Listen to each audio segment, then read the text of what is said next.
Hello, hello, beautiful people. Good morning or good day. Welcome to 321 No Kiddin. Bobby the Awesome here. And it is March 25th. And we are going to jump right in this morning. I've already been for a nice little walk while talking to my counselor.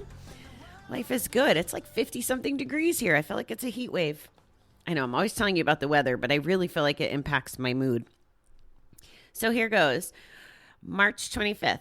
Have courage to live life the way you want to. And it's funny because that was a topic of me and my counselor this morning. She said it very nice, but as I talk about being kind of a free spirit once I give up my lease and traveling around, she says that it's good that she said some people, how did she say it? I'm going to mess this up. Some people have to have the stability, and some people can be nomads with a network. I'm screwing up how she said it. But the moral of the story is living life the way I want. I want to live bouncing around warm places and experiencing as much life as possible and meeting as many new people and seeing all the things. That's the life I want. So start thinking about the life you want if you haven't already. Okay, here goes. March 25th. Depression is nourished by a lifetime of ungrieved and unforgiven hurts, says Penelope Sweet. Carrying old sacks of anger and hurt on our backs often gives us a gloomy attitude, but many of us had no idea how much resentment and hurt we were carrying until it was removed. The sad part is that it takes a lot of energy and muscle for us to stay tied to someone else through resentment. The solution is forgiveness, which is an act of courage that can't be faked. When we forgive someone, we feel differently. We are flooded with a new sense of freedom. We actually feel lighter and seem to walk taller. Forgiveness means with an Here we go. Forgiveness begins with an ounce of willingness. For many of us, the final act of forgiveness is like a miracle. Out of the seed of our willingness, a flower grows. A subtle internal shift seems to have occurred in us, and the intensity of the old emotions is replaced with peace of mind. Resentments were a barrier to this growth. Forgiveness is the beginning of a new freedom. Today, give me the courage to be willing to let go of old hurts and resentments. We have chatted a lot about forgiveness and old hurts and resentments. And I think that today, the call out from the reading is this final line. Give me the courage to be willing to get rid of the old hurts and resentments. This has to do with being comfortable and uncomfortable. And it's more comfortable to stay maybe bitter, angry, resentful, because it's what we know. And we feel like, I know for me, I feel like I'm winning when I stay pissed off, right? Like I'm thinking of the coach that ticked me off or the boss that ticked me off. Like if I want to be bitter at them in my brain, it would look something like, on a subconscious level, mind you, because I don't even really think about this. Why would I want to stay aggravated with them when I know it doesn't serve me? But it might look like, well, they don't deserve me in their life and they were wrong. So now they're missing out and I'm winning because I don't have to deal with them anymore. Like that might be my stubborn voice talking, where in reality, a better way to reframe it, and it always cracks me up because I can talk to you guys about reframing and then there's days that I struggle with it.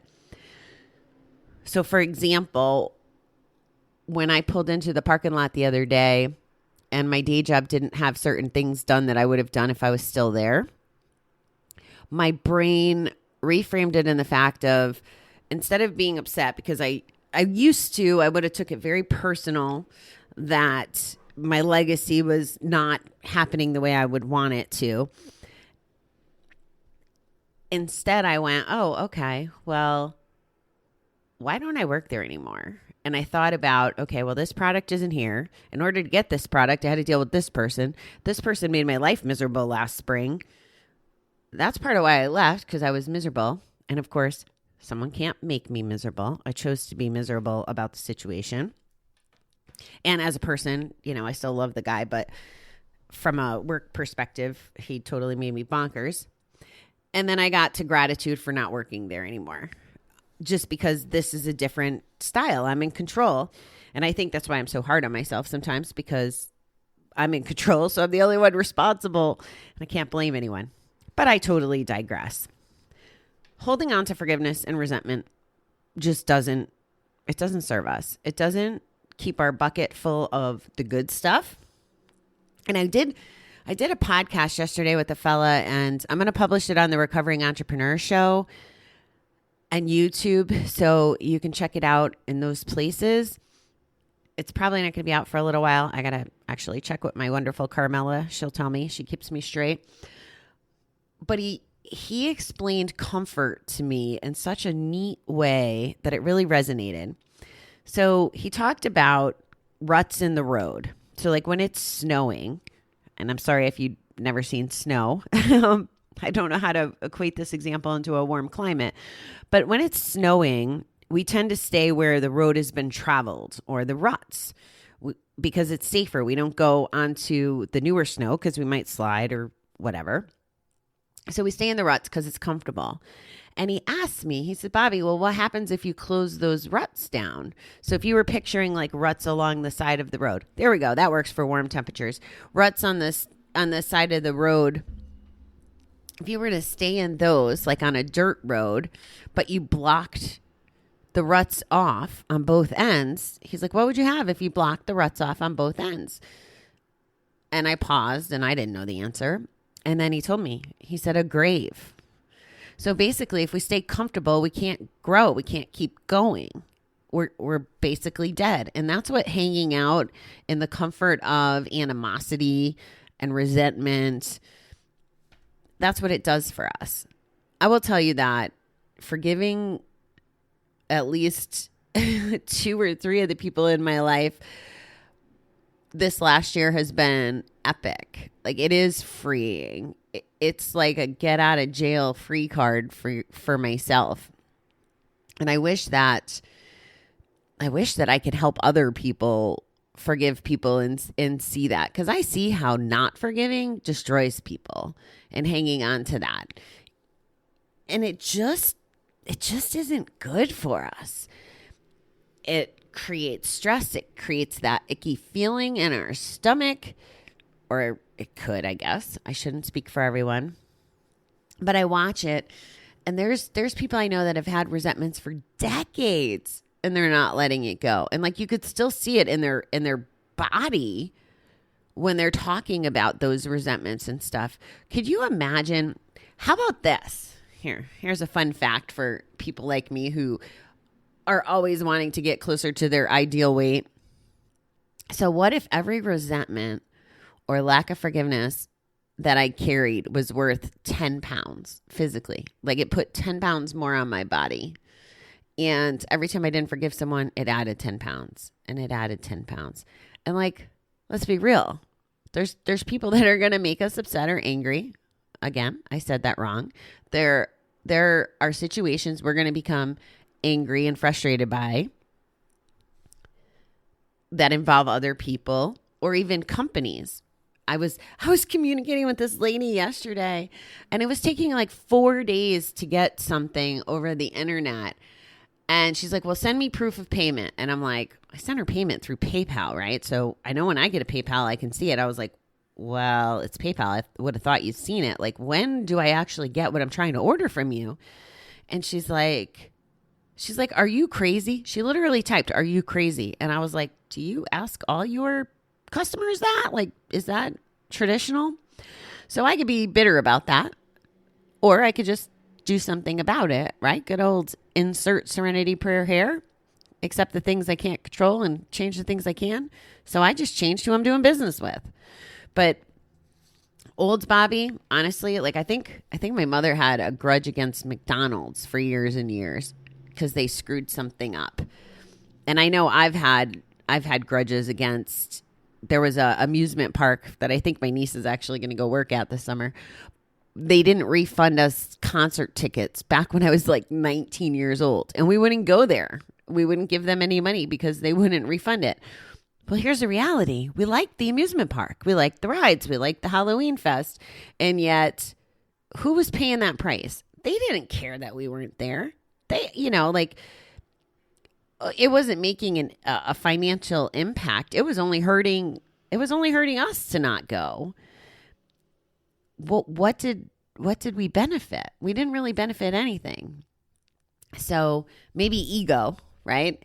I love that in the miracle class that I learned, or I love this premise. I don't know if it's completely true or not, but I like it.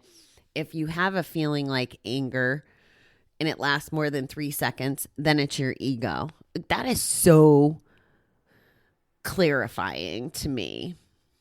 How else does anger serve us, right? Anger, and I forgot the other ones. It's been a while since I looked at it.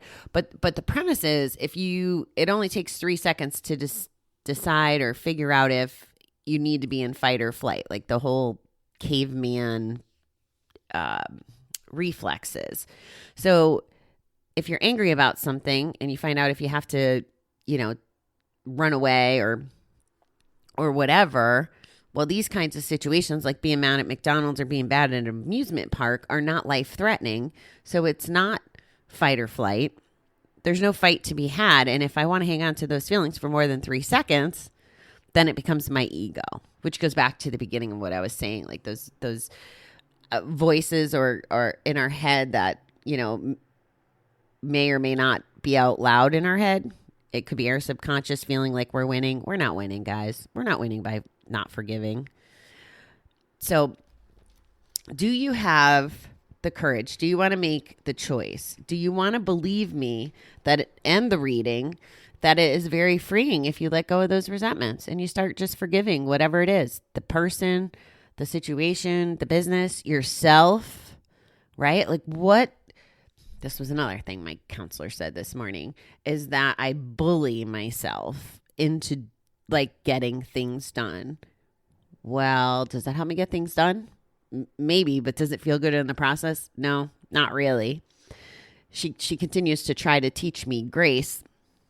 And I feel like I have it sometimes. I feel like I'm really good at telling other people to have it. But sometimes it's like, okay, I want what I want, which goes back to my personal character defects of impatience and how I feel about deadlines and moving forward instead of being just more gracious and going with the flow. So this whole concept looks different in different ways, but forgiving ourselves is really important as well. So if I didn't go to the gym this morning, I'd have to forgive myself. And by the way, I didn't go to the gym. I did go for a nice walk, but I can't. What good would it do if I sat here and was like, well, Bobby, you suck. You didn't go to the gym, that doesn't help me progress with the rest of today. And that's something she kept telling me too. It's a new day. It's a new day. Actually, she should probably do the podcast, right? Because I get a lot of good stuff from her. Anyway, that's the thought for the day. So I challenge you. Is there any old resentments or things that you're hanging on to, whether with yourself or others? Are you ready to let them go? And then what are the steps you're going to take to let them go? And we didn't really talk about that much, and I didn't look at yet tomorrow's reading, but it probably will have something to that effect. But I think we've talked a lot about different ways to let go of some of those things we need to forgive. Maybe it's talking to the person, maybe it's journaling, maybe it's praying. It's whatever the thing is for you. But today we're really focused on making that decision to forgive and freeing ourselves of resentment and that ick that happens in our body and our minds when we don't forgive. So that's what I got for you. I hope you guys have a fabulous Thursday, and I will see you tomorrow.